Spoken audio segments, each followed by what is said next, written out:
Now it is. All right. And I understand we have an announcement on translation.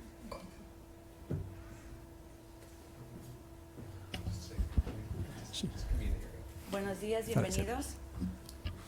Good morning, welcome. Somos representantes de comunidades justas y vamos a ser sus intérpretes el día de hoy. We're representatives from Just Communities and we'll be your interpreters for today. Si alguien requiere interpretación inglés-español, por favor, levante la mano y le entregamos un equipo. If anyone requires interpretation today, please raise your hand and we will give you an equipment. Cuando estemos interpretando, pedimos que por favor hable en una voz elevada. Si requerimos que eleve su voz, vamos a hacerlo con esta seña. When you're speaking, we ask that you speak at a high volume. If we need you to raise your voice, we will make this sign. Si requerimos que hable un poco más despacio, lo haremos con esta seña. If we need you to speak at a slower pace, we'll make this sign for a more moderate pace, yes. En caso que hablen de una persona, más de una persona a la vez, lo haremos, le pediremos que hable de una persona a la vez con esta seña. And we will need for you to speak one at a time, and to remind you, we will make this hand signal. Cada una de sus voces es importante, por lo que pedimos que por favor hable en el idioma que más se sienta cómodo. Each and everyone's voice is important, so we do ask that you speak in the language that you are most comfortable in. Si requiere ayuda con su equipo, levante la mano y estamos aquí para ayudarles. And if you require any help with your equipment, just raise your hand and we're here to help. Si no hay más dudas o comentarios, los dejamos con la reunión. If you don't have any further questions or comments, please allow you to continue. Thanks. Now, I understand you had some suggestions about how we notify the public that we would have translators. Could you speak to that? Yeah, it will be just idea. So I'm sorry, just to interrupt. I just got a phone call from our county TV staff person. He said if you could come closer to the mic just to make sure we're on the record. Thank you. Okay. Oh. Should we repeat that or just start with that? Yeah, we were just asking what the outreach made for this meeting, and in the future, if you're going to have interpretation equipment or interpretation services, it would be a great idea to have the outreach also in Spanish, to let them know in Spanish that you're going to have the services for them provided, so that they know and they can have a voice and they can be here, so they can be heard. And today was kind of odd. We had a request for interpretation because we thought we'd have a full hearing, but now we're going to continue with that, so more than likely. And there won't be the demand for your services, but I think there would be in mid-August when this would be interpreted to, or continued to. Perfect. Thank you. Okay, well, great. Thank you. Well, will you all join me in the Pledge of Allegiance? I pledge allegiance to the flag of the United States of America and to the republic for which it stands, one nation, under God, indivisible, with liberty and justice for all.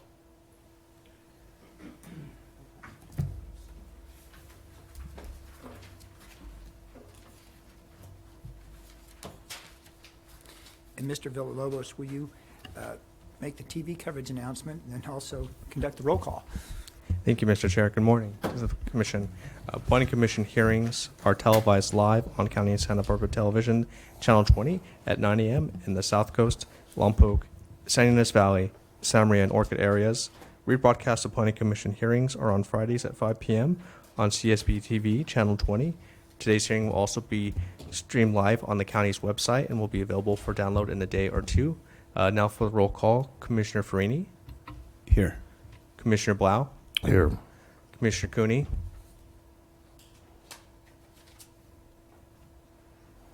Well, I Commissioner see him. Commissioner Cooney and Commissioner Brown. Here. Okay. And Chair Park. Here. Thank you. Okay. Then, Mr. Wilson, can you give us the agenda status report? Good morning, Chair, members of the Commission.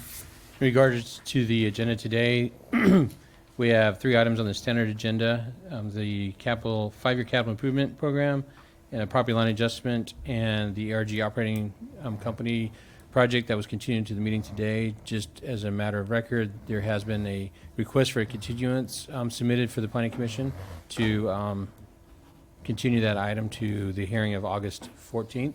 So that would be, as that item comes up, the Planning Commission may consider that request at that time. And will you go on with the projection report, Mr. Wilson?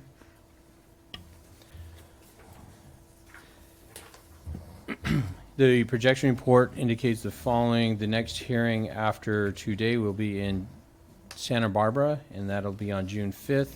There are 3 telecom projects that are scheduled for that day, as well as a appeal of a cannabis operation that is scheduled for that day, and as I mentioned before, in Santa Barbara. On June 12th, there are no items projected at this point for that hearing date. The following hearing date would be in June 26th, and that location is also in Santa Barbara. We have 4 items scheduled for that date. There are 2 telecom projects, an appeal scheduled for that day, as well as a conditional use permit for a helistop scheduled for that day on the 26th in Santa Barbara. And then July 3rd, at our last hearing, we canceled that hearing.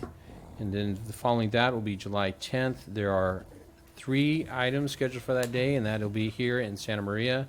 The 3 items scheduled for that day are appeals of cannabis operations or cannabis permits. And following that hearing date, we'll reconvene in July 31st. And we have 3 items scheduled for that. And that is scheduled to be in Santa Barbara. There is the Elwood Quarry, the revised conditional use permit and reclamation plan is scheduled for that date, as well as a telecom project, and a cannabis permit is scheduled for that day as well. Following that, hearing date is August 7th. We do have the Keysite 2 is scheduled for that day, as well as an appeal of a homestay application and a retail cannabis project. One of the things that we are working on that is, it was scheduled for a Santa Barbara hearing. We're trying to relocate that to Santa Maria. We're working with staff to see if this room is available on the 7th to have that hearing in Santa Maria. The other options is, if it's not available in the morning, is to have the hearing in the afternoon here in that location. So that anyway, we will continue to work on that, and at our next meeting, we'll be able to update the Planning Commission as far as the location of that hearing. Being that those projects are in Santa Maria location, North County, we would like to schedule that hearing here in Santa Maria. Following that, August 14th, we have projected for, depending on the Commission's actions today, for ERG to return on that date. And then following that, August 28th, we have 1 application that is a North County project, but the location is Santa Barbara, and we'll continue to examine that, see if there's other projects for that date as well. And then moving down to September 11th, we have a fueling station in the Orchid area, and that is projected to be here in Santa Maria. So I think that's where we're at. And then as we conclude reviewing the projection report, we may trail that item as far as June 12th, because there are no items projected for that date, and we may cancel that hearing, and that may be the last one that we cancel for a while, because there's a number of projects anticipated throughout the end of the year. So we're going to be busy beginning in July through the end of the year. So anyway, that concludes the projection report. I had the pleasure of meeting with Mr. Wilson and Lisa Plowman a few weeks ago, wasn't it, Jeff? And we discussed what we're likely to see for the rest of the year. It was a little scary, depending on your perspective. There are going to be dozens of hearings relating to cannabis. Do you have a general idea of how many we're talking about? Chair Park, members of the Commission, at this point, we don't have a general idea, but we are seeing that we have several projects that will be placed on the projection report for the development plans and conditional use permits for cannabis operations that will be placed on the agendas throughout the year. So there's a number of cannabis operations that will come before you just because of the requirement for the Planning Commission as a decision maker. In addition, we are seeing that a number of the land use permits and coastal development permits are being appealed, and that's what you're seeing on July 10th. And so we're going to be potentially seeing appeals of projects, as well as the decision maker as the Planning Commission coming before you at the end of the year. In addition to that, we have a number of projects. The Energy and Minerals Division has of course, the ERG project. There's others that are out for public review on the EIR that may come at the end of the year. In addition to that, we have projected potential some of the development projects of the key sites that we're anticipating to try to get to hearing by the end of the year. So it could be a good run to the end of the year. So the agendas could be rather exciting and filled with opportunities. Well, now with cannabis, we'll get both CUPs and development plan projects come right to us, right? And then whatever appeals are generated from the land use permit hearings, and I understand some folks think they're going to appeal every single one of those. So if that happens, we're literally looking at dozens of hearings, are we not, just on cannabis? Chair Park, members of the commission, that would be one scenario where all the director level applications are appealed. We've seen some of those not be appealed, so there could be a number of those that are appealed that would come before the planning commission. So one of the things that we discussed, as Chair Park indicated, it was looking at opportunities for either scheduling additional planning commission hearings on those months that has an extra Wednesday, and so we could go ahead and reserve those dates for planning commission hearings, as well as looking at other hearing dates to be able to accommodate that. The other option is it's going to be very long days if we fill all the agendas up with both conditional use permits, development plans that go straight to the commission, as well as appeals. So we want to be able to manage the agendas going forward and be able to have time to hear all the comments and And on have oil, deliberation. when are we likely to see ERA and ExxonMobil, the temporary trucking, and PetroRock? So on the Chair Park, members of the commission, on the ERA project, we are in the process of, I think, responding to public comments that was received on the EIR. So it's anticipated that would be late fall, early winter, that we would see that project potentially coming to the planning commission. And what about the ExxonMobil trucking? And I think the ExxonMobil trucking would be anticipated around the same time, fall, winter of this year, to come before the planning commission. And PetroRock?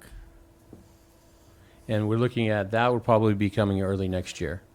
Okay, and I think Plains is middle of next year or early next year, something like that. Okay, well, what I would like to avoid, and this goes back to your thoughts on scheduling, is it's really tough when we have these days where there's a mixture of projects, and the mixture includes one or two that are going to have huge amounts of public comment, because then we have to figure out where we put it in terms of the project, and it's just difficult to manage, at least from my point of view. So if we could schedule cannabis hearings on Cannabis Day or something like that, I'd like to give that a shot. What do you think the likelihood is then that we'll need to work, have 4 hearings a month instead of 3, starting in July or August? Chair Park, members of the commission, we had last week, we're contemplating adding a extra hearing to July, but based on the number of projects that was projected to go in July, we decided not to, and we moved those items to August 7th. But however, starting in August and September, we may want to examine having an extra hearing depending on the number of appeals that may be submitted on cannabis permits, as well as the development projects that are coming to hearing at the same time. You know, one thing, we'll learn something from our first cannabis appeal on June 5th, and that is, what the level of public comment? Will it be just a few neighbors addressing specific issues on that project, or will it be broader and longer? I don't know. But I'd like to hear from my other planning commission members. Would you prefer to have long 3 days in a month, or would you rather have 4 days with shorter days? I'd rather go that way, but I'd like to hear from the rest of you. What would you prefer? My light's on, but I'll go first. One thing I don't want to do is to do the 4th Wednesday of the month in a 5 Wednesday month. One of the reasons that we changed it to first, second, and last Wednesday of the month was to allow both staff and the commissioners to have a 3-week vacation period. I have no problem with another special meeting on Tuesdays. I mean, if we do a Tuesday, Wednesday hearing, that's fine in the first part of the month, but I'm just not in favor of getting all 4 Wednesdays committed, or 5 Wednesdays committed with Montecito in a particular month. That just Gotcha. So if we're going to have an extra, doesn't serve the staff real well, doesn't serve me with the dam, so I don't care about extra days, special days. I like the idea of having a Cannabis Tuesday. Works just perfect. And I will caution the chair that if you think we're going to have substantial public comment on cannabis, that you consider counting the number of speaker slips, and it does not need to be 3 minutes. right, And I can't imagine people coming up with a unique number of concerns or ideas over cannabis. It's going to be the same comment likely from every one of the speakers, that we don't need to have 3 minutes, that cannabis has a terrible odor. I get that. well, we'll hear. So But, those- but you would prefer to have consecutive days of hearing instead of more weeks of hearings? Correct. Okay. Special days. I mean, if I'm going to ruin my week, let's ruin it for 2 or 3 days. Let's not ruin the month. With me? Commissioner Freeney, do you have any thoughts? No, that sounds good to me. And Commissioner Brown and Commissioner Cooney, do you have preferences? I don't know. It's whatever. I think maybe you need to try and see what's the best approach for staff and the public. That may be the thing rather than 2 back-to-back. Well, I don't know. You're going to have to kind of figure it out as you go along. Staff will have a better idea, I think. Okay. Well, very good. I do have one comment on the projections. We need to make sure, if you could, Mr. Wilson, make sure that Key Site 2 is at the end of the meeting whenever we see Key Site 2. The reason being is I'll be recusing myself. I own the property right next door, so I'll just leave and go home after we start the hearing. Okay. Any comments in Santa Barbara? Yes, I do. Mr. Chair, I just wanted to add to the notion that we should see how the first hearings go on appeal. I think the public is going to learn from the Planning Commission approach to what are essentially common issues, issues that at least we know about are of great concern to neighborhoods. And it may be that while initially they're being appealed, they could be handled expeditiously or in some other way that we'll be able to decide better after we have a couple of those hearings. Well stated. Okay. Do we have public comment today? This would be, So Chair Parkman's coming just to wrap up that conversation, just as we look towards adding special hearings, it may be that we want to do Wednesday, Thursday, so as not to conflict with any board hearings on Tuesday. So we can look at the projection reports or anticipated hearing dates for both of those, but if we want to add them, I'd recommend that we add it on a Thursday, so we have availability of the rooms as well as the audiovisual support that we need. okay. Well, we'll have time to sort that out, I hope. Yeah. Okay, public comment. Do we have any public comment on items that are not on today's agenda? I don't see any slips. Okay. Do we have any planning commissioner informational reports? No? Then who would like to deliver the director's report and Board of Supervisors hearing summary? So Chair Mr. Chair, I'm There we down are. in Santa Barbara, so I can go ahead. This is Lisa. Good morning. Good morning. Sorry, it looks like the back of my head is in the camera, so I apologize for that. I just wanted to give you an update of what's been happening at the Board of Supervisors and what our long-range projection report is up there. On May 21st, the board accepted the revisions to the accessory dwelling unit ordinance that the Coastal Commission had modified. And so now we're in a process of sending that back, the acceptance of their changes back to the Coastal Commission. And we expect that the Coastal Commission is going to be hearing that at their June meeting. And then as soon as they accept our acceptance of their revisions, then it'll be in effect in the coastal zone. Then on June 4th, the board is going to have a second hearing on the appeal of the Patterson Avenue commercial project. Staff was directed to meet with the applicants and develop some transportation demand management measures that were added now to the conditions of approval to try and address some of the concerns that were expressed by the neighbors about traffic in that particular location. So that's expected to go back on June 4th. Then we have our budget hearings. Our budget is, we're expecting to maintain our staffing, and we're going to be adding staffing for cannabis, and we received funding. I think I've briefed you on this before, but additional funding to handle the farm stays ordinance amendment that the board directed us to separate out from the ag ordinance amendments. So we'll be able to process both of those at the same, or separately, but keep them on schedule. So the budget hearings are in June 11th and June 13th, and we expect those to go smoothly for our department. Then on the 18th of June, the board will be considering the CREF applications. And there are applications for a variety of projects and some limited acquisition. And we'll be continuing some CREF requests from previous years. We're going to go ahead and continue those on further to help those particular groups or agencies work on their projects. They were delayed in some fashion for the city of Goleta, and I believe there's one other application we're going to have to continue.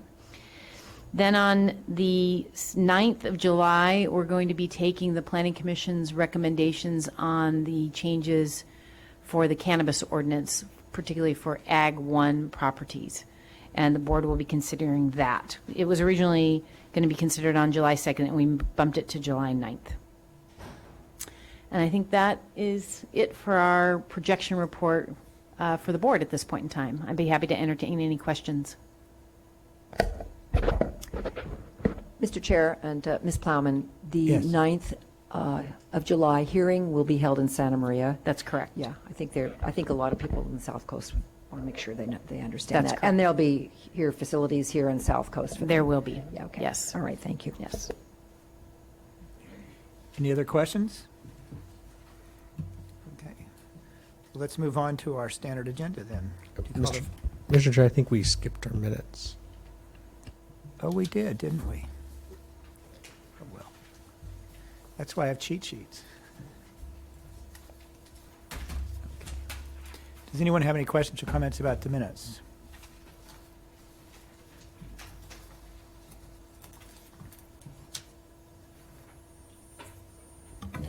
I'll make a I'll motion move. to approve. I'll second it. All in favor, please say aye. We have to do roll call? Okay, Aye. We'll do a roll call. Commissioner Farini, Aye. Commissioner Blau, Aye. Commissioner Cooney, Aye. Commissioner Brown, Aye. Chair Park. Aye. Motion passes 5-0. Okay. Now will you call the first item on the standard agenda? Yes, thank you, Mr. Chair. The following is a hearing on the request of the Board of Supervisors to review the proposed new projects in the 5-year capital improvement program for fiscal years 2019 to 2024 and report to the Board of Supervisors as to their conformity with the comprehensive plan pursuant to Government Code Sections 65401 and 65402. Okay. We have a staff report? Good morning, Chair Park and Commissioners. My name is Karina Venegas, and I am a planner with the Long Range Planning Division for the Planning and Development Department. Today, for your review and consideration, I will be presenting an overview of the 2019-2024 Capital Improvement Program, also known as the CIP, for conformity review with the comprehensive plan. The purpose of this hearing is for your commission to review the new capital projects included in the 5-year CIP as referred by the Board of Supervisors, and to consider the conformity of these projects with the comprehensive plan pursuant to Government Code Section 65401 and 65402. In the following 4 slides, I will give a brief overview of the CIP process and Government Code requirements. Starting with the process, the CIP is a compilation of county proposed capital projects to implement various plans, including the County Comprehensive Plan. The CIP is prepared and administered by the County Executive Office, and while the CIP does cover a 5-year planning period, it is updated annually to reflect ongoing changes, such as new projects that are added and completed projects that are excluded.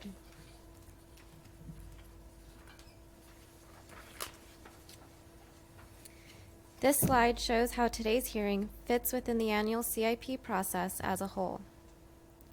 The process begins with each county department submitting proposed new projects to the CEO in the winter. The CIP is then developed by the Budget and Research Division in the spring.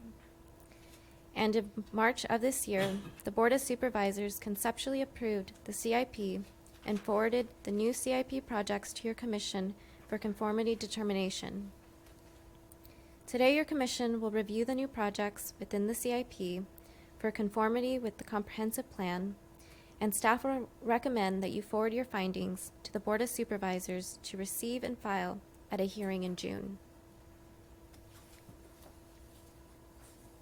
Moving on to the Government Code requirements, Section 65401 requires that the county prepare a list of new projects recommended for planning, initiation, or construction, that the county perform an annual programmatic level review of new capital projects, that the county determine conformity of the new projects with the comprehensive plan, and for the Planning Commission to report the conformity determination to the Board of Supervisors. And finally, Government Code Section 65402 requires that the county performs a project-level review of the new capital projects that require any of the following: acquisition or disposal of real property, vacation or abandonment of streets, or construction of public structures. As with 65401, Section 65402 requires conformity determination of the new projects with the comprehensive plan, and it also requires the Planning Commission to report the conformity determination to the Board of Supervisors. There are a total of 23 new projects included in the CIP for fiscal year 2019-2024. However, there are 3 projects located outside of the county's jurisdiction. One project is located in the city of Santa Maria, and 2 projects are located on federal land. Therefore, only 20 of the 23 new projects are subject to conformity analysis pursuant to Government Code Sections 65401 and 65402. Staff reviewed all 20 new projects for conformity with Section 65401 and conformity with the comprehensive plan. A departmental breakdown of the 23 projects is as follows. 1 project belongs to the District Attorney's Department, 1 project to General Services Department, 2 projects to Fire, 2 projects to Probation, 5 belong to Sheriff's Department, 3 to Community Services, and lastly 9 to Public Works.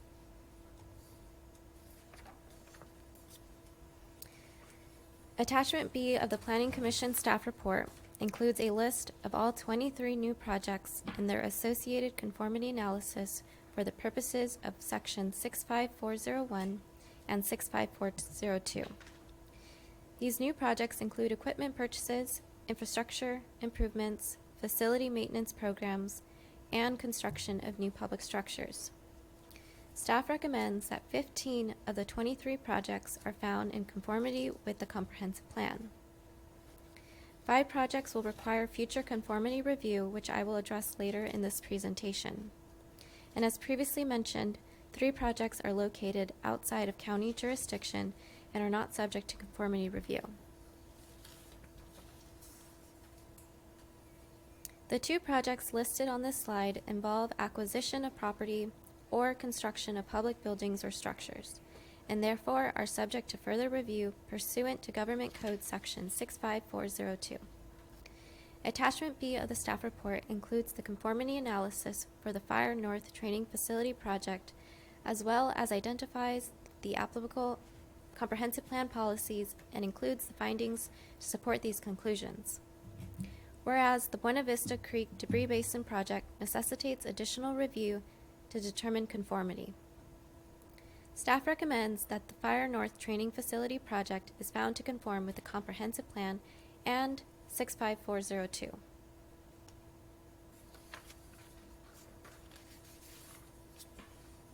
And finally, attachment C of the staff report includes the 5 new projects for which the conformity determination could not be made at this time. Location, project description information, coastal development permit requirements, and property acquisition have not yet been finalized for these projects, and therefore further analysis is still required.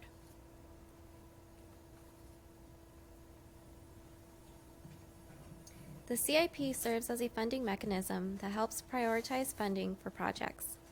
It does not appropriate funds or otherwise commit the county to particular projects.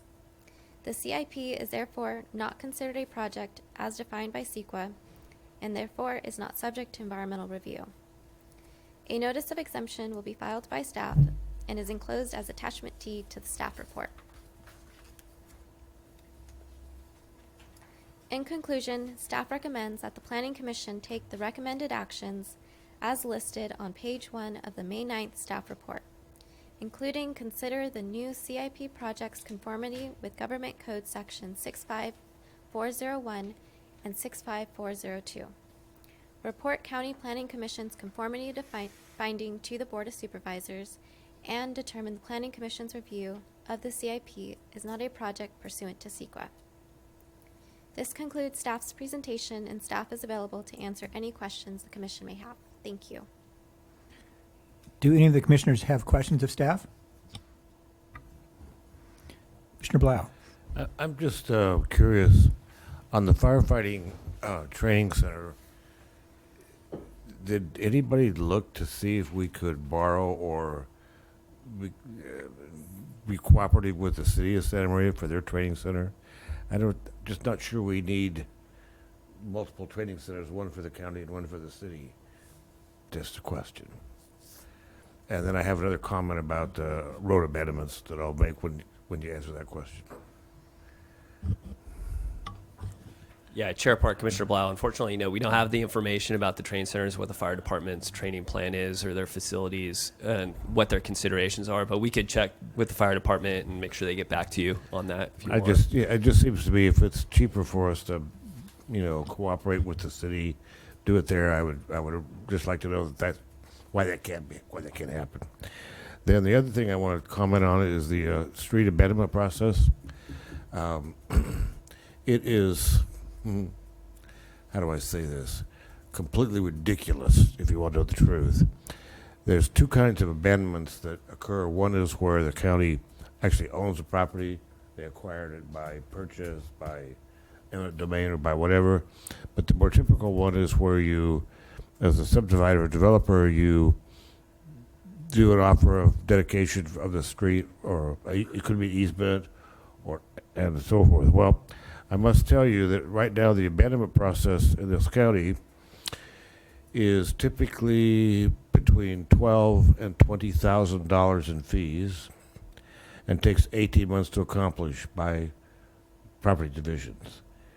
Now, understand, I'm involved in one right now, and it is a little section of street, 120 feet, the county no longer wants.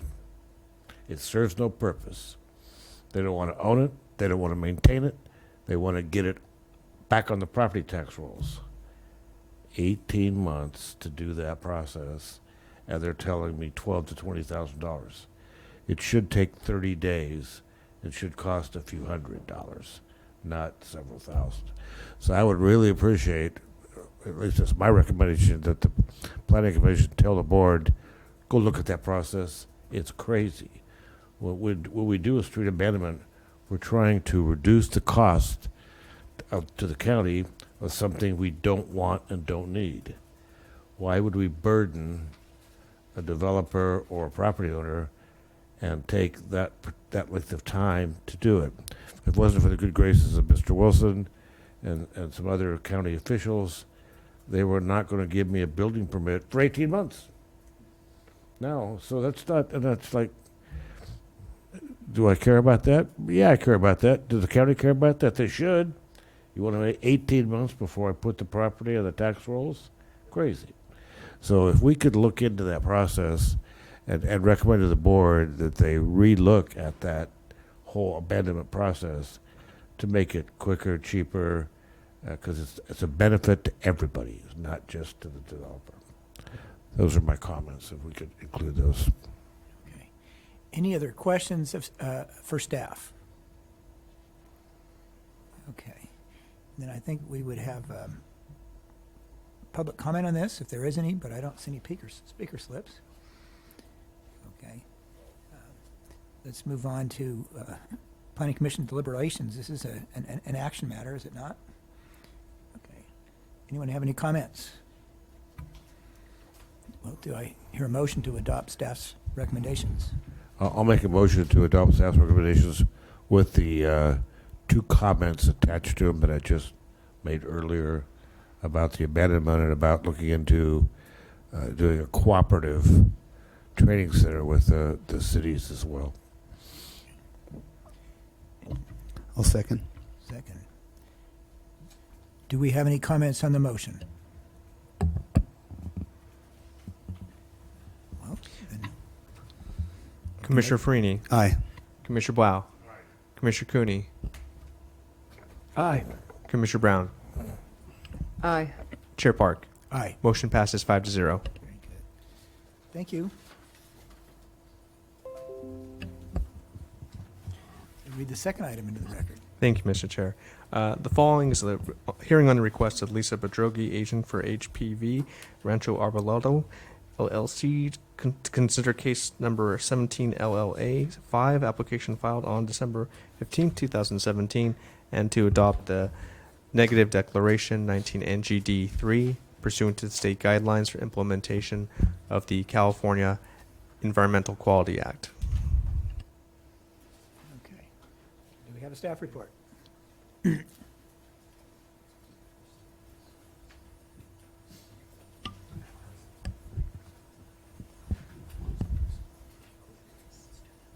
So Chair Park, members of the commission, just a reminder to do ex parte before we start the, Oh, that's right. Do we have any ex parte disclosures on this project? From Planning Commission members? Hearing none, we'll move on to the staff report when it's ready.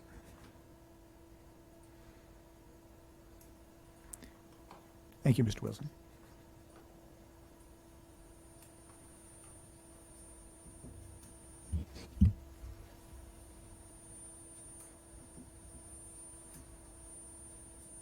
Good morning. Good morning, Chair Park and members of the Commission. I'm John Troll, Supervising Planner. I'll be giving this staff report for Planner 2 Shannon Reese, who is on a well-deserved vacation. So I'll take you through this project and recommendations and answer any questions that you may have.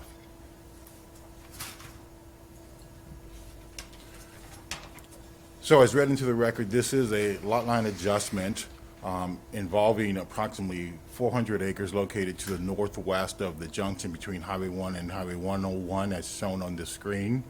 The property currently carries a land use designation of agricultural commercial and a zoning of Ag 2 100, which allows a minimum lot size of 100 acres.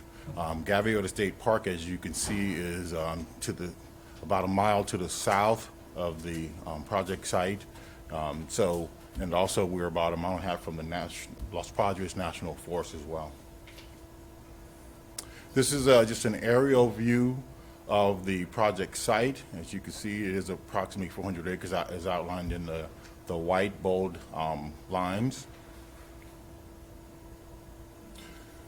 So currently, this project as existing consists of 2 legal certificates of compliance and 2 legal lots. At the top of the screen, you can see that one of the parcels consists of approximately 395 acres, the other about 5 acres, for a total of 400 acres. They are proposing to adjust the lot lines consistent with what you see on the bottom of the screen, in which we would have 2 parcels that are actually consistent with the land use and zoning designation, as well as Chapter 21, which is the county subdivision regulations. So this proposal would bring those legal lots into conformance with existing requirements.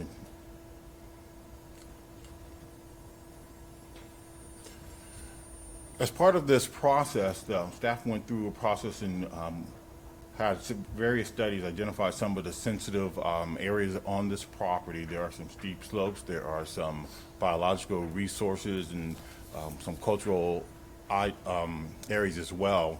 Even though we're talking about a lot line adjustment, where we're just adjusting lot lines between 2 legal lots, we at least wanted to establish parameters should there be future development proposal on this property. Currently, there is no structural development proposed as part of this lot line adjustment. But what they've done is proposed exclusion areas that would protect those sensitive areas and allow areas that could accommodate future development should they come forward.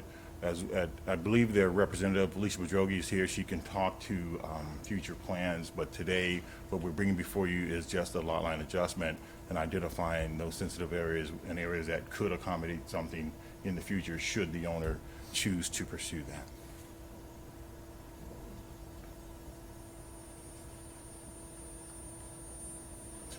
So through our project analysis, we did determine that the proposed project, which is the lot line adjustment, is compatible with zoning and the land use designations, that it meets all applicable land use and development code standards and requirements.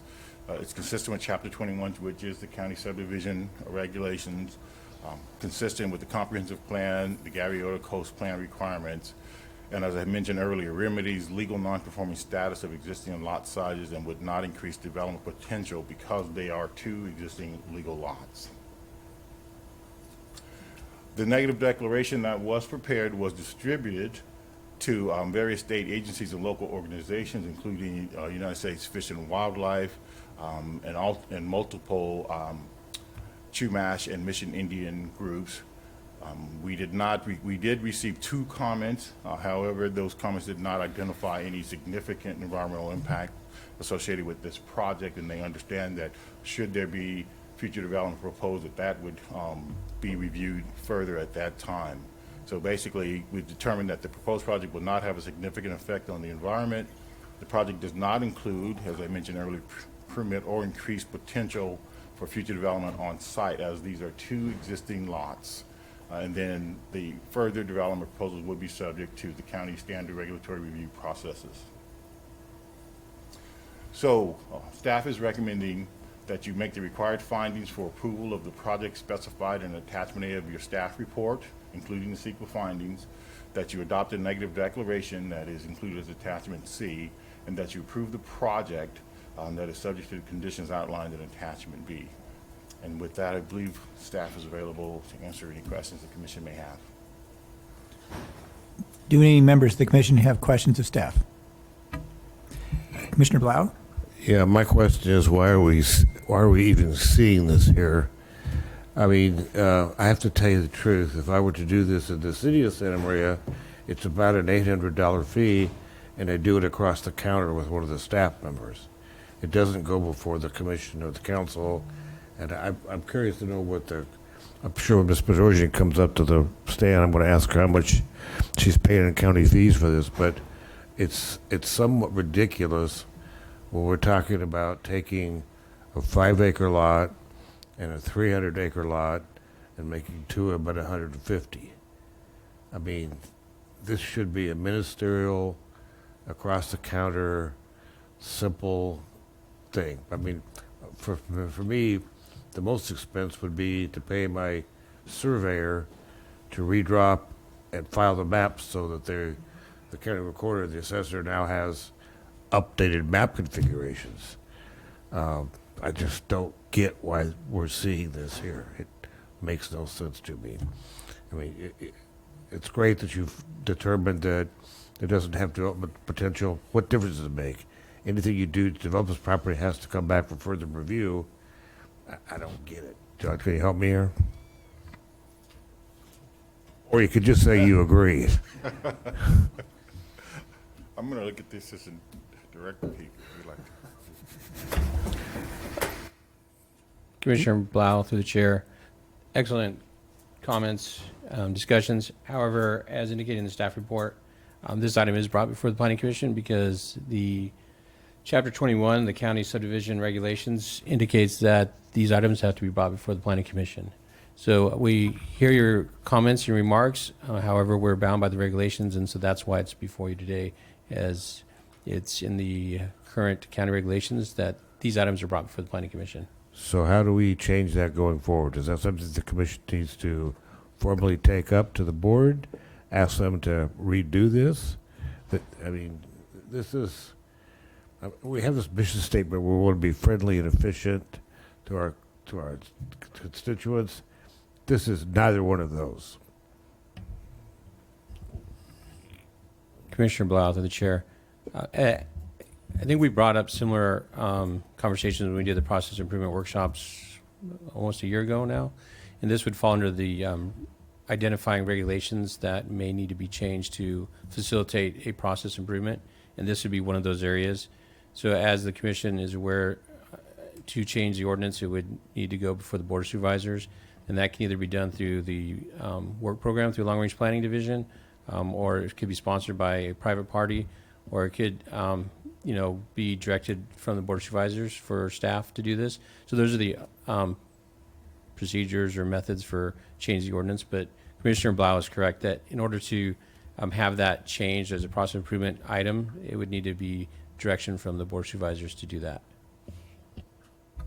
So could I make a Mr. motion Chair. to the staff do that and make that recommendation to the board? That they change this? Commissioner Blau, through the chair, that's a great recommendation, but I think it's outside of the scope of the action today before you. So in order to do that, I think we'd have to agendize something to talk about that. So we could work with the chair and the commission as far as identifying items that we'd want to bring forward. So internally, we can look at that. However, I think it's outside of what was agendized as far as an action item before the Great. commission today. So I'll just ask the chair to do that and bring it to us at the next meeting. Yeah, and I would just add that, as the assistant director has pointed out, that we've been working with the applicant and the representative in this case. We understand that there are improvements to the process that are worthy of taking a look at. And so we appreciate those comments, and we'll continue to work to that end with the commission and whoever to improve our process. And if this comes Mr. up Chair. again- Oh, there we are. Yes. Commissioner Cooney. Thank you. This is Commissioner Blau either got up on the wrong side of the bed or has thought about this particular project in light of long-settled processes for lot line adjustments. But I think he's forgetting that we've had some very complicated lot line adjustment applications that have as much impact to the surrounding neighborhoods as lot splits or subdivisions do. There's a very good reason why we do these carefully. As with all discretionary matters brought before us, there are some that are easier and more straightforward than others. If we want to launch into a process, I think it should be that we're going to take a close look at it, and I will certainly stand for the existing regulations, saying nothing about the merits of this case. But I think it is beyond what we're talking about today. This is easy. We could have had the decision by now. If we're going to go forward with a process improvement change, that's an entirely separate matter, and Commissioner Blau is certainly correct in raising that for our consideration. But I don't think we should confuse a situation like here where facts are straightforward and the matter is more easily decided from changing the entire ordinance to allow expeditious hearing of all lot line adjustments. Commissioner Blau. I'll just respond by saying that what we have right now is every lot line adjustment goes through this process. I think what we need to do is figure out which ones need this process and which ones do not. So I will agree with Commissioner Cooney that there are several that could be impacted, and we need to be able to ferret those out and say, if the conditions are like this condition here, we give the director the opportunity to just process it. However, if there are other considerations or concerns, I would agree with you. But unfortunately, what we try and do in this county way too often is we're going to err on the side of making sure that we spend an enormous amount of time and money for something that should be just done across the counter. So as long as the chair is going to bring this back as a process improvement item at some future date, I'm very happy with that. And we'll look at the circumstances that would allow us for an expedited procedure as opposed to one that's more complicated. And I'm glad to do that. And when we do that, I'll ask for some information from County Council on state statutes that deal with lot line adjustments, which also provide constraints, not just our own regulations. Something to remember. But do we have any more questions or comments on this particular project today?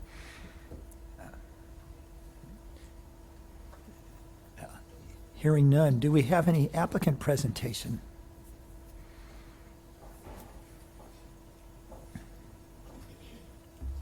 Good morning, Chairman Park, members of the commission. My name is Lisa Bedrogi of Cuvée Connections, and I appreciate the opportunity to address your planning commission today, and I'll try to make that be the icing on the cake. I appreciate the dialogue that has been exchanged at your commission. This has been an extremely frustrating process. This was one of those that took over 18 months. My client has spent over $20,000, $9,000 in fees to pay for special consultants to do the reports, and another $9,000 to go into the negative declaration to prove that there was no impact associated with this project.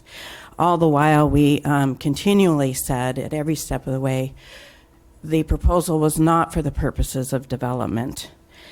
I do believe, and I did bring this project to your attention almost a year ago during the public improvement process, and I do believe there is a way, and this is a particular circumstance, where you have a situation for the purposes of complying with zoning, comprehensive plan, the uniform rules, and it's for the purpose of public benefit, and I'll explain that to you. The purpose of this project, although we're talking about only 400 acres today, which is, I know, quite a bit, but 400 acres is only a portion of the 2,500 plus acre ranch that the Pedotis own. I will say that one of the joys working in land use in Santa Barbara County is that I get the opportunity to work with very kind and hardworking individuals and be on some extremely incredible properties. And that's exactly what this project has brought to me. My client was not able to attend this hearing because he's at the end of the cattle shipping season. He really wanted to be here, but he's got his work to do. And we're talking about a family, a legacy here, a heritage ranchers. Mr. Pedoti and his family have ranched in this valley in Santa Barbara County over 5 generations. He does most of his ranching up in San Simeon next to the Hearst Ranch. So we're talking about some incredible people, incredible property, and to have had to go through this process has been incredibly frustrating. But I will say on a personal note, this is probably my last Planning Commission hearing. I shouldn't be here today because I was recently diagnosed with metastatic breast cancer. I had it 9 years ago and it has returned in my bones. So my being here today has been an added effort. This should have been done months and months ago. But to leave my career of 30 years in land use on a high note, I would just like to, again, ask for your favorable approval of this project. And again, the purpose of this project was not to develop it, but rather to put the 25 acres into a conservation easement with the California Rangeland Trust. And again, in order to have an intact property with the best possible value to put into an easement so the family can pull out some, financial benefit out of the property for maintaining it all these years and putting it into the public trust, that's why we're here. So again, I urge you, number one, to approve this project today, and I know you'll be able to do so easily, but also to continue to ask for process improvements, particularly lot line adjustments or any kind of projects that comply, they check all the boxes for the purposes of being in compliant with Santa Barbara County regulation and policy. And also make the public benefit finding clearly this has a public benefit. So I thank you very much for your time. I thank you for your service. And I'm happy to answer any questions. Ms. Bedrogi, I have a question for you. Mhm. I've been looking at this and thinking that most landowners would love to have a non-conforming 5-acre parcel in an Ag 2 zone because they think, well, we can sell this off easily and somebody can put up their cabin and grow cabbage or something. I don't know. Absolutely. And so it does seem to me to be a public service to make this 2 larger, fully conforming lots. But I'm curious. You made a comment about how this helps the purpose of getting approval from the Rangeland Trust for an easement. How does that work? I probably am talking a little bit out of school because I'm not entirely familiar, but of course that's a negotiation between the Rangeland Trust and the property owner, and they will get, compensated for the value of the property as they're giving up any potential future development. So that's basically, it's a way of a landowner to basically get some compensation for maintaining their property as they've done all along and agreeing to allow it to be maintained as a cattle operation in perpetuity. So I don't, to be honest with you, I don't know that they had to go through this process. I think the Rangeland Trust is so eager to get this property because it has beautiful vistas of the Pacific Ocean. But the owners, they wanted to do things right. They wanted to have the property intact. And there's something else I wanted to say.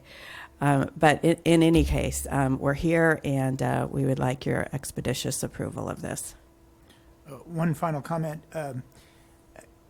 You've had a wonderful career, and I think Thank you're a you. wonderful person. Thank and you. I always enjoy seeing you, and I think you've always been very open with us, open with me, and I appreciate your open comments today. So the best of luck in the future. Thank you. I appreciate it. Any other questions or comments? Okay. Let's move on to public comment. Do we have any public comment? I don't see any speaker slips. Oh, we do.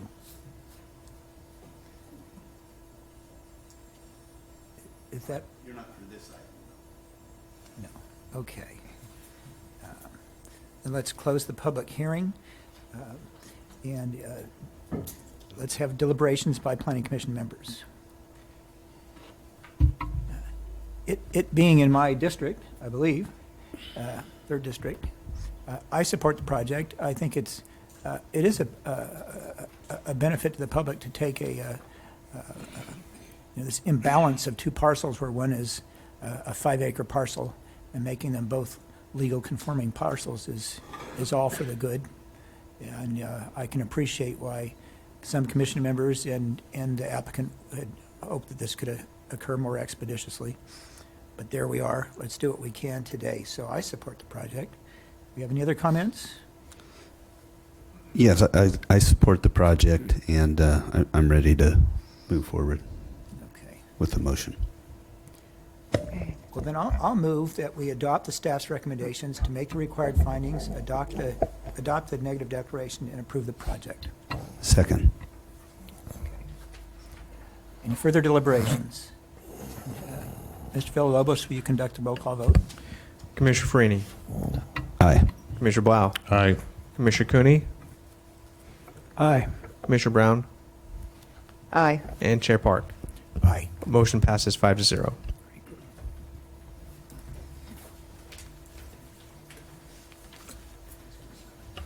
Chair Park, do you want to take a couple minutes break as we get ready for the next item? Is that because you expect 5 hours of public comment? I'm teasing you, of course. Let's take a break.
let's reconvene. And I want to remind everybody that we have translation services today, and I'm really glad that you're here. Okay. And so, Mr. Villalobos, will you read the next item into the record? Yes, thank you, Mr. Chair. The following is a hearing on the request of ERG Operating Company to consider case numbers 14 PPP1 and 14 DVP9 applications filed on June 3rd, 2014, and it's to consider certification of the environmental impact report, case number 15 EIR4, pursuant to the requirements of the California Environmental Quality Act and the state's CEQA guidelines. And do we have ex parte or site visit disclosures? Well, I do. I have, it's a long list here. I visited the site again. I had conversations with Mr. Eady, Nathan Eady. I've also had conversations with Linda Kropp and other representatives of the Environmental Defense Center. And I hope I've remembered everyone that I've spoken with. It's just a major topic of discussion. Okay. Well, let's go on to our staff report. It's always good to see you, Mr. Briggs. What do you Mr. got to tell Chair. us today? Oh, Mr. Chair, I'd like to do disclosure. I did get a call from a representative from EDC, a phone call. Thank you. oh, thank you, Commissioner Brown. Mr. Chair, I also have a disclosure. I'm not sure you can hear us up there, so we'll just keep shouting until we get your attention. I appreciate that. I had a conference telephone call with Ms. Russler from EDC, and I believe Ms. Kropp was also in the room on the call. Other than that, all of my communications have been with staff. Okay, thank you. Okay, a staff presentation, Mr. Briggs. So Chair Park, members of the commission, just to outline the items before you today, there was a request for continuance that was submitted. So if the commission would like to bring that item before the commission to discuss that, they can do that. If you'd like to do that, I don't know if that was the direction you're going, but I just wanted to if the commission wanted to do that, we could bring that item up first and discuss the request for continuance. And if the commission decides to do that, then we can continue it as requested. I'm glad you brought it up. I was aware there was going to be a request for continuance. I wasn't sure who was going to bring it up, whether that was going to be by Mr. Briggs or maybe Mr. Eady, but now you've brought it up, so I'm glad to hear it.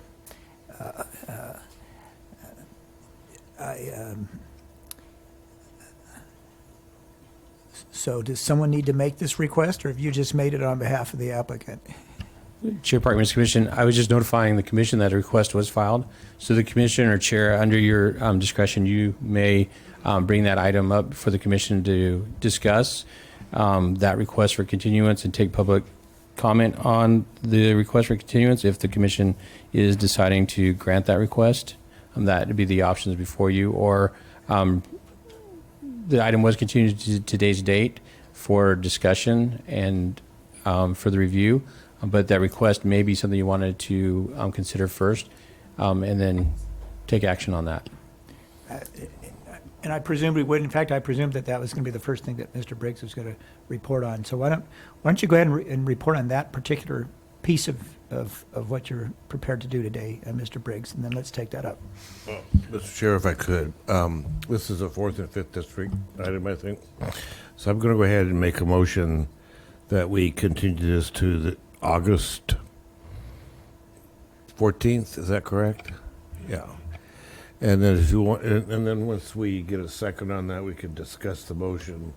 But I think that's the appropriate venue, if I'm correct. Mr. Chair, I would recommend before we entertain a motion that we ask for public comment. No, we'll have public comment before we act on the motion, because I recognize that people are here and they may want to speak to the item that's been agendized, but I think I've got the right protocol here. We'll have county council. Mr. Chair and commissioners, I could reference the Planning Commission's standard procedures, but I believe that the order would be to have public comment before the Planning Commission took up deliberations. Okay. Well, if I make the motion and you second it, then we can take public comment on the motion. That's what we're trying to do. Well, you've made the motion. So I'll and second We'll have the public motion. comment. And 6 1 half dozen the other, as my mother always said. Yeah. So we've dragged Mr. Briggs up here. I'd like to let him have 2 or 3 minutes to say something. So, Mr. Chair, members of the commission, good morning. As you know, we do have a request for a continuance to August 14th. Just to refresh your memory, at the March 27th hearing on this item, your commission gave staff a list of items that you wanted more information on.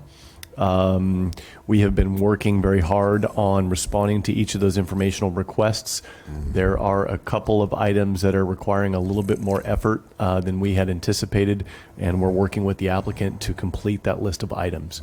So the reason for the request for the continuance is so that we can develop full responses to each of those items, and then we will bring back to you that information on August 14th. We do not have a presentation for you today, but Deputy Director John Zorovich and I are here to address anything that we can, given the circumstances. So if you have any questions, we're here for you. Otherwise, the request for the continuance is to August 14th, and staff is supportive of that request. thanks. Okay. Let's take public comment on this particular request, okay? And I'd ask that public limit your comment to the request for continuance. So Chair Park, members of the commission, I think we may want to, before we move to public comment, hear from the applicant. And then we can move into public comment. Okay. Mr. Eady, did you want to present on anything? Nathan Eady with SCS agent on behalf of VRG. So nothing to present. Just want to reiterate what Mr. Briggs already shared, that we've been working diligently with staff since the last Planning Commission hearing. We were given a long list of items that the commission was interested in and wanted more information. We've been diligently working through and providing all that information to staff since that last Planning Commission hearing. And we've already provided the vast majority of it, but we do have a couple of outstanding items that we need some more time on. So we spent about 8 years getting this far into the process, and we're not in a hurry. We'd rather just get it right. Okay, thank you. Thank you. Then let's move to public comment on this particular point. Please address this point. Katie Davis, to be followed by Alicia Ressler down in Santa Barbara. Chair Park, Commissioners, my name is Katie Davis. I'm Chair of the Los Padres chapter of the Sierra Club, which covers Santa Barbara and Ventura counties. I want to ask that you amend the motion that is on the table, or to change it, or to make a new motion, and echoing the request of the EDC and the 50-plus people who submitted written comments on this item, asking you to direct staff to come back with findings for denial. So I think you need to change the motion to not only continue it, but to request staff come back with findings for denial on August 14th. This will be our 4th hearing on ERG, and you should be able to make a final decision at that point, which means you need to have denial on the table as an option.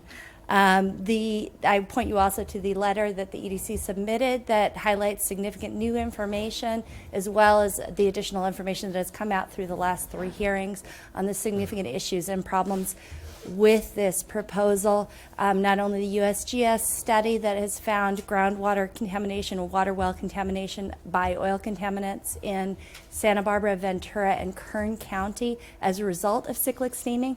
Ventura County actually put a moratorium on steam injection wells after that information came out, and they're voting next week about whether to extend that for a year.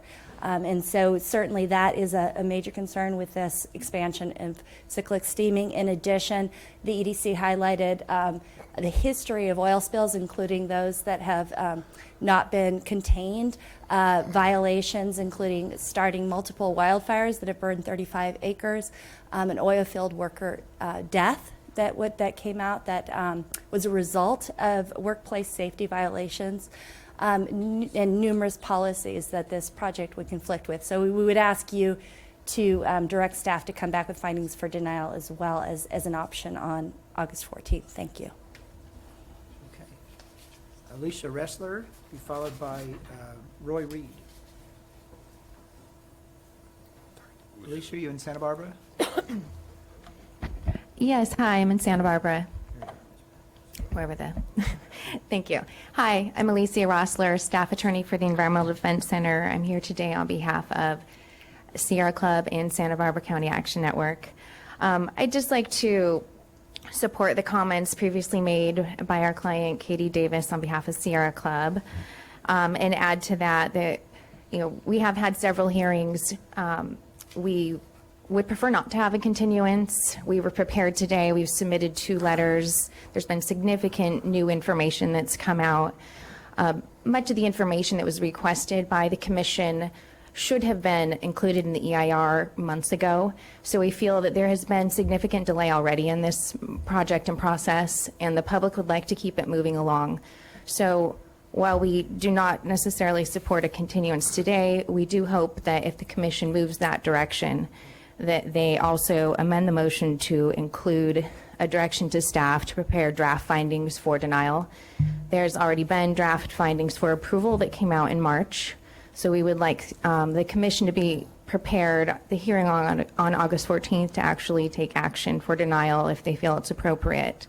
We also submitted a letter that provided significant evidence of, at this point in time, the inability of the project to be found consistent with the general plan and the land use development code. And that is in our May 28th letter.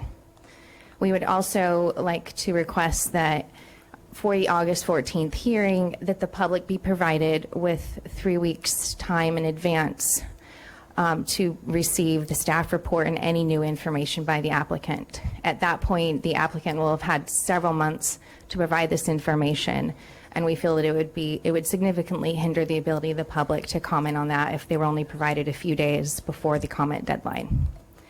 We hope you consider this request today. Thank you very much. Thank you. So Roy Reed, be followed by Ana Rosa Rizo Centeno.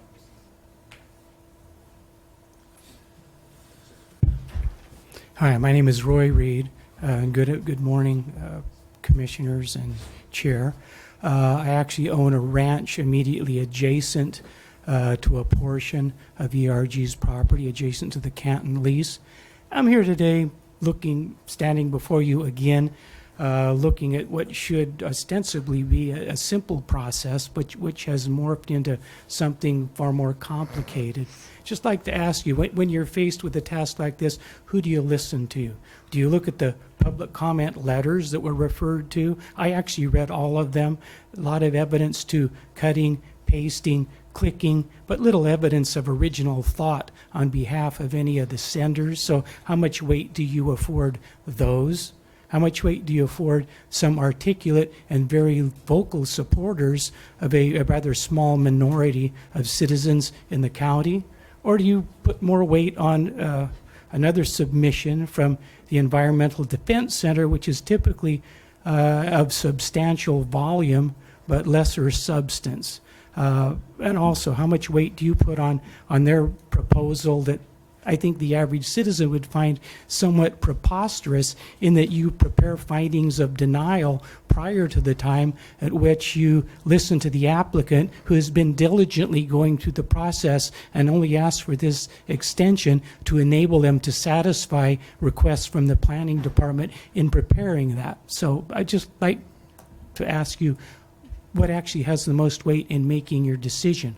And with respect to the request that you actually have the applicant submit their information weeks before the new date, and again, that you direct your staff to prepare findings of denial, reminds me when I first got out of graduate school, worked for a very well-known entrepreneurial person here doing research in the dental business, but he was indefatigable in his search for truth, particularly when he was trying to solve problems.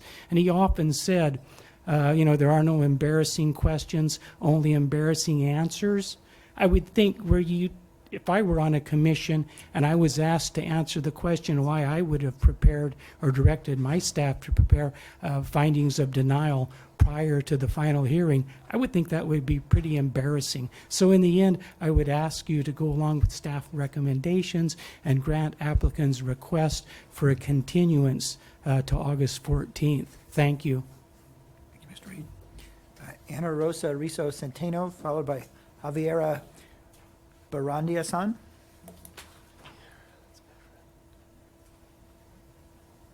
Good morning, Planning Commission.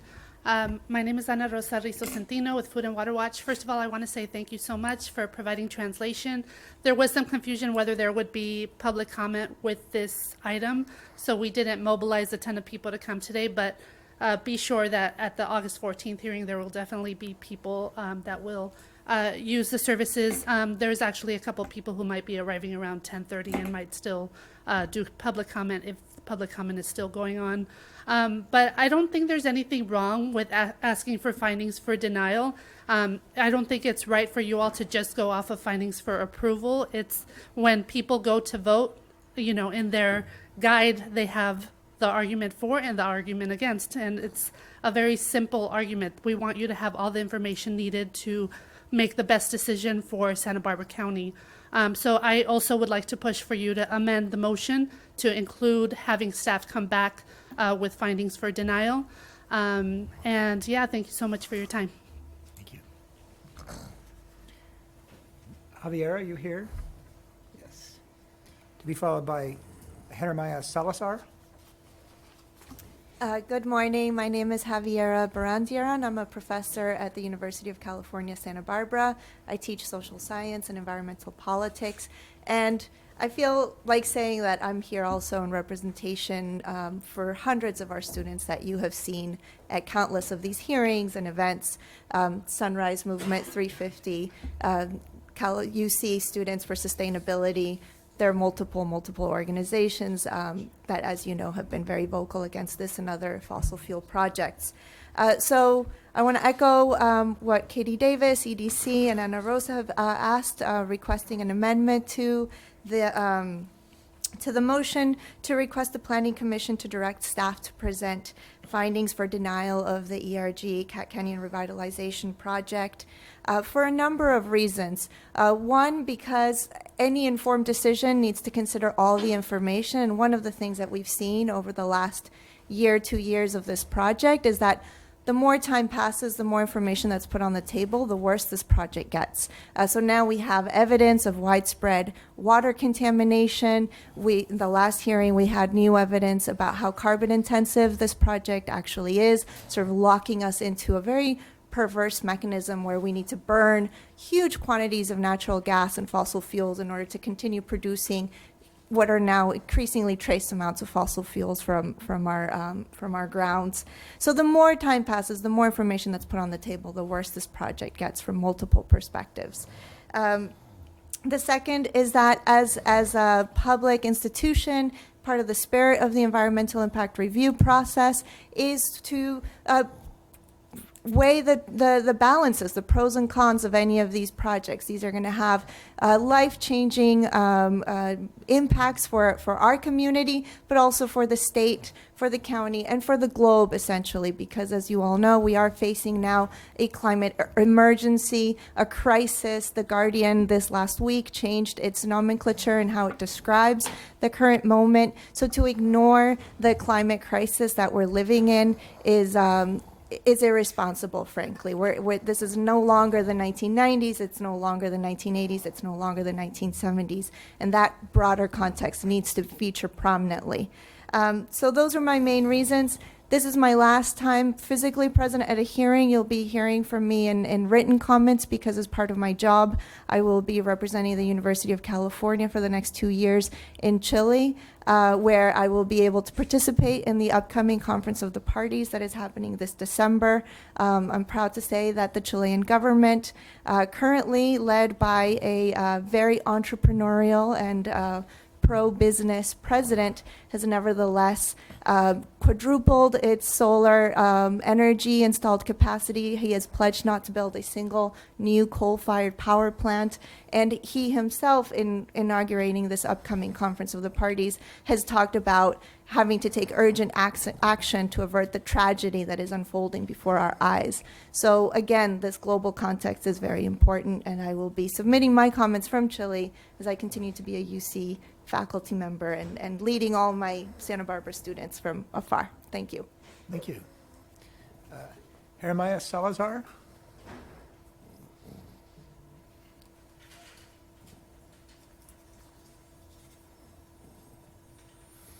Buenos días a todos. Gracias por estar aquí.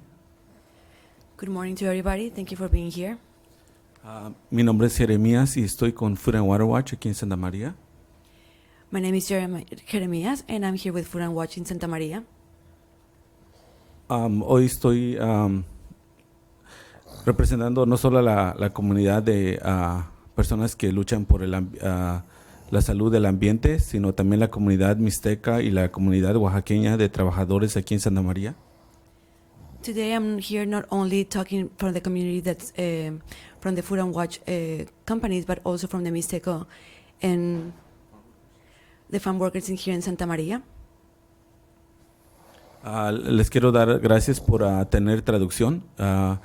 Creo que es algo muy importante para que las personas sepan y tengan esa oportunidad de venir y dar a escuchar su voz, porque sin la traducción siempre tienen un poco de miedo. First of all, I want to thank you for having the translation services, because it gives people a voice, and without having these services, it gives them fear to express their voices. Y para seguir, creo que es muy importante de encontrar más información de negación, más recomendaciones de por qué estos proyectos no se tienen que aprobar. And to continue, I think it's important for us to find more findings as what is negative and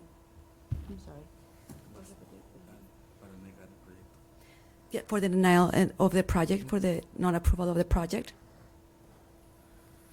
Estamos viendo que todo en el mundo personas están tratando de no aprobar más proyectos de petróleo.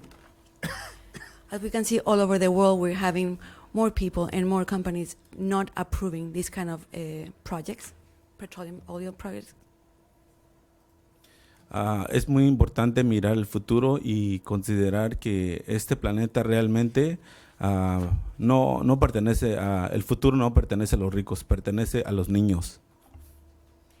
It's really important for us to know that the future would not, it doesn't belong to the rich people, but it also belongs to the kids instead. Y al final es la salud de todos. Todos necesitamos aire limpio, agua limpia y tener una planeta saludable para pasar en el futuro. At the end of the day, it's for everybody's health. We deserve clean water, we deserve clean air.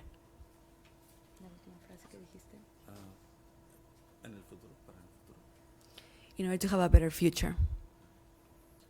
Y gracias otra vez por tener traducción. And thank you once more for having these translation and interpretation services. Thank you. I have no more speaker slips, so I believe there's no more public comment. And we'll close the hearing with respect to this particular request for continuance. Do we have any comments or questions of the commissioners on this point?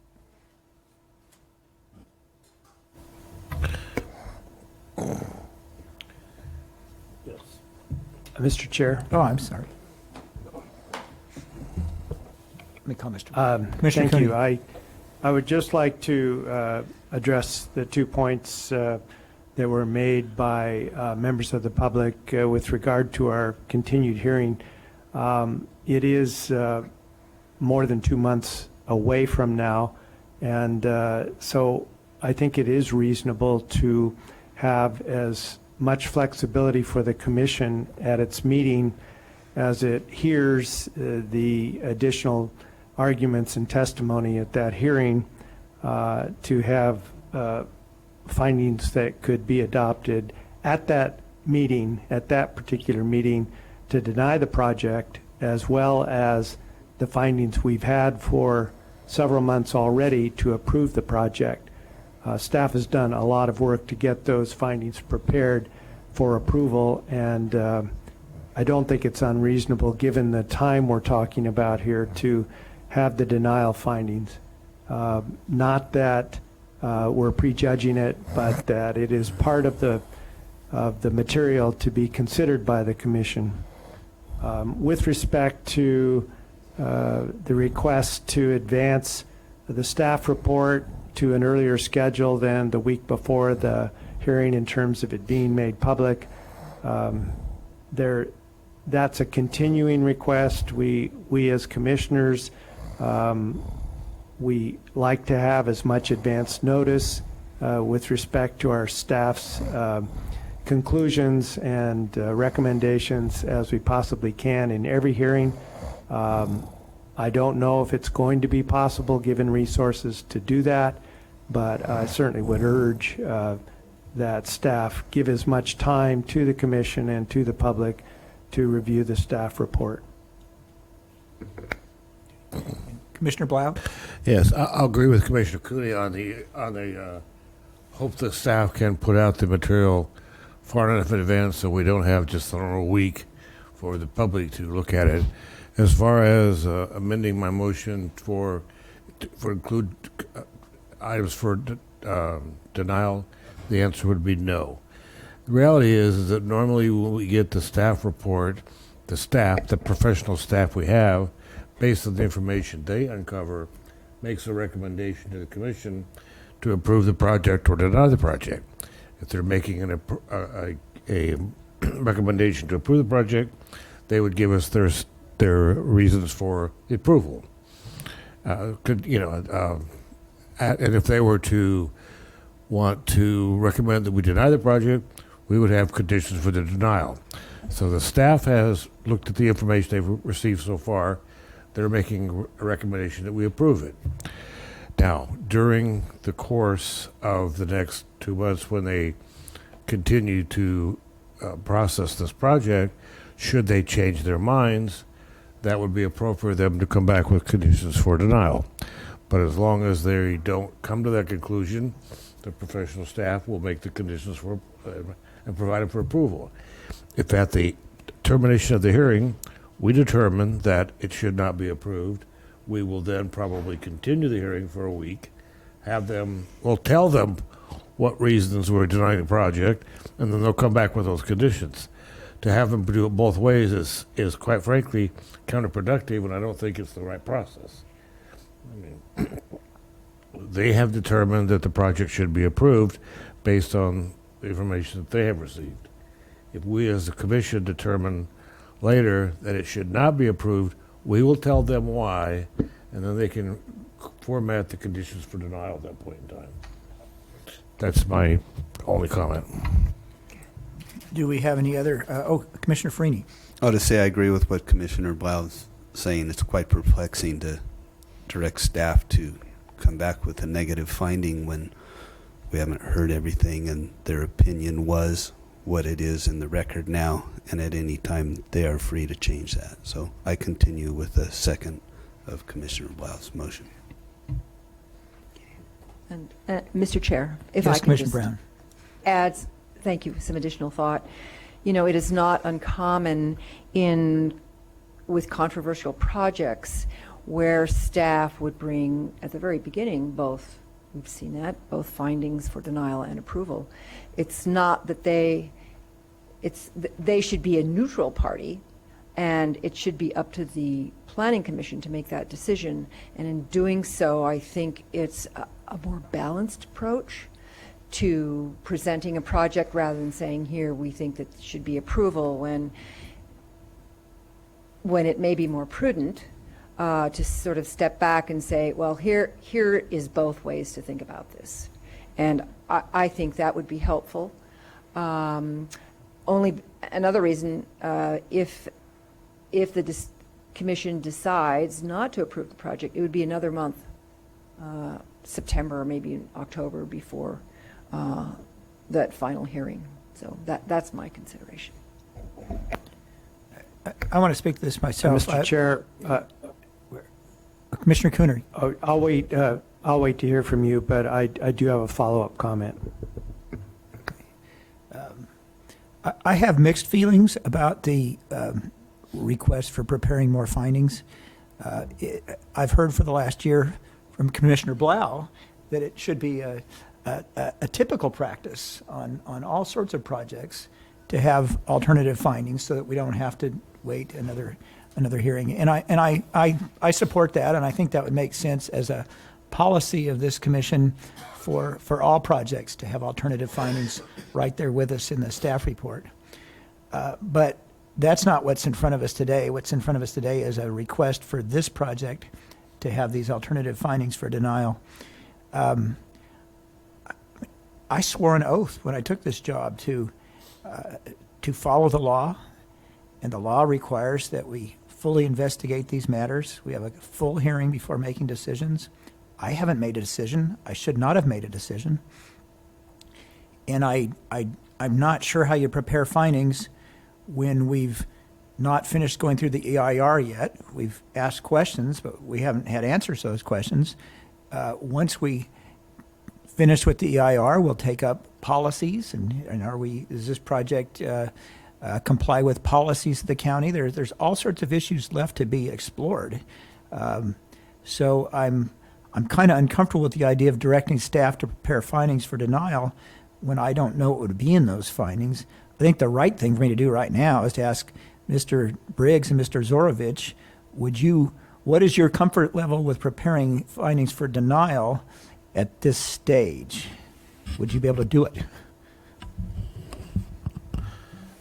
Mr. Chair, your characterization is so far correct. So far, we've had 2 hearings on this project. One was mainly the first was public comment, and the other one was you went through the EIR and identified some concerns or questions you had for the EIR. So we haven't really heard much, gotten into the project details and policy analysis and findings.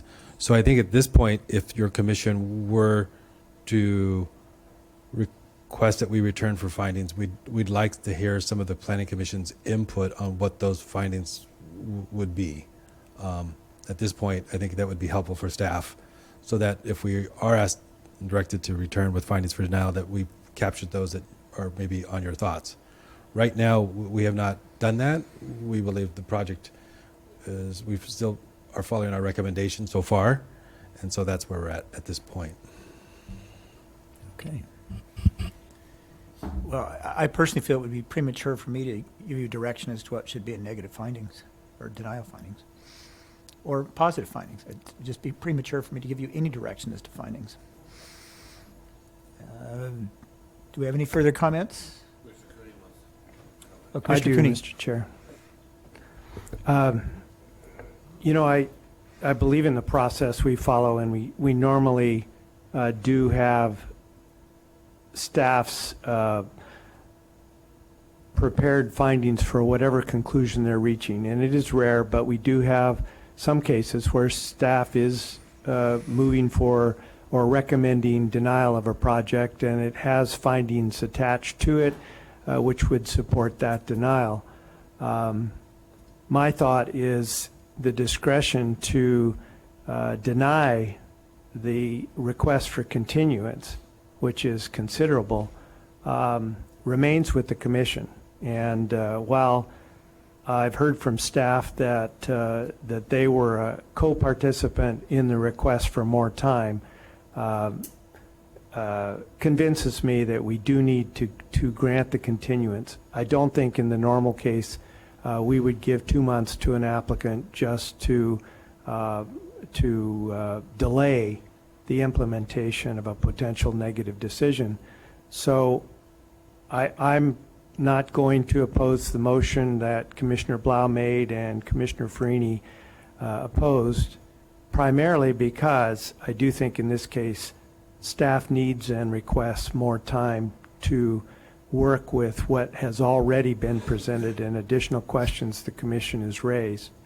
But as a general matter, I do think it's a good idea to present to the decision maker an objective viewpoint which considers findings that would support the project and findings that would cause the project to be denied.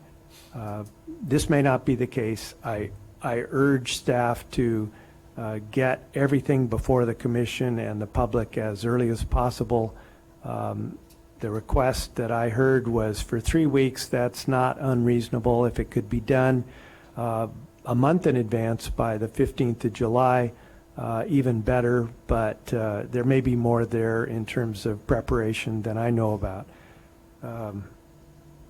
In terms of adjusting our procedure to always have findings for denial in every case, I think that is a separate matter we need to take up when we have an opportunity to see if our process is capable of further improvement. So I will be supporting the continuance motion. Any further comments? I'll make some. Yes, as far as your comments about having findings both ways, I think my concern in the past has been that I don't understand why it takes staff a month to come up with the findings once we have made a decision on the project. Even the smallest, most simple projects you spoke of. I mean, I don't understand why we can't determine what those findings are, take a 5-minute break, let somebody with the word processor put the findings in writing. So I just don't see that it's correct for staff to analyze a project and then bring it back both ways. I mean, if they analyze the project and they find the project is appropriate and proper, they write their recommendations, that's what they do. Yeah, it's not that they come to us without a recommendation, and it's not like they bring us, we hire them and pay them a lot of money to make a recommendation on whether a project should be approved and what the conditions of approval are and what the findings are. That's what they do. If we determine that they're not correct in their analysis, we want to either turn the project down or approve a project, we should be able to do so without a month's delay to come back with conditions for denial or conditions for approval. It shouldn't be that complex. I've said enough. We could talk about that as part of a process improvement at a later date. Commissioner Cooney is right about that. Very good. I don't. Mr. Commissioner Brown? Chair, excuse me, I just want to follow on from Commissioner Blau's comments, because if the commission decides to deny the project and ask staff to produce findings for that day without continuing it, they're going to have some in their back pocket, I bet you. They're not going to just do it all on the fly. So I would think they're probably, hopefully, just based upon our discussion, they will be prepared. So that's my thought. Okay. Hearing no further comments, Mr. Villalobos, can you conduct a roll call vote on this motion? Motion was seconded, right? Yes. Twice. Commissioner Verini. Aye. Commissioner Blau. Aye. Commissioner Cooney. Aye. Commissioner Brown. Aye. Chair Park. Aye. Motion passes 5-0. Okay. And no further hearing on this item, and we have no other items. So Chair We have- Park, members of the commission, there's one other item that we briefly touched on earlier today, and that was on June 12th. There was no items projected for the planning commission hearing. So if the chair and members of the commission would like to bring that item up now as far as whether or not to cancel that hearing, I don't anticipate any items being placed on that agenda at this point. Commissioner Blau? Tell me what the status is of the Oasis project. Are we done making comments to the EIR yet? Or do you know? So Chair Park, Commissioner Blau, the status of the Oasis project is they're in the process of completing the draft EIR and are anticipating trying to get that out for public review in the next month. Okay, so we're still a few months away from getting it back to the commission. Commissioner Blau, the chair, we are anticipating, that's one of the projects we're anticipating trying to get to hearing late summer, early fall for the commission's consideration. That's all that's concerned with. So I'll go ahead and make a motion. We cancel the June 12th hearing. Do we have a second? Second. All in favor, please say aye. No, you can't Aye. do that. You gotta Can't do it? Oh, Because they're my God. remote. Okay. Commissioner Farini. Aye. Commissioner Blau. Aye. Commissioner Cooney. Aye. Commissioner Brown. Aye. And Chair Park. Aye. Motion passes 5-0. Thank you. Meeting's adjourned, and thank you from Translation Services for coming today. I appreciate it. You did a good job.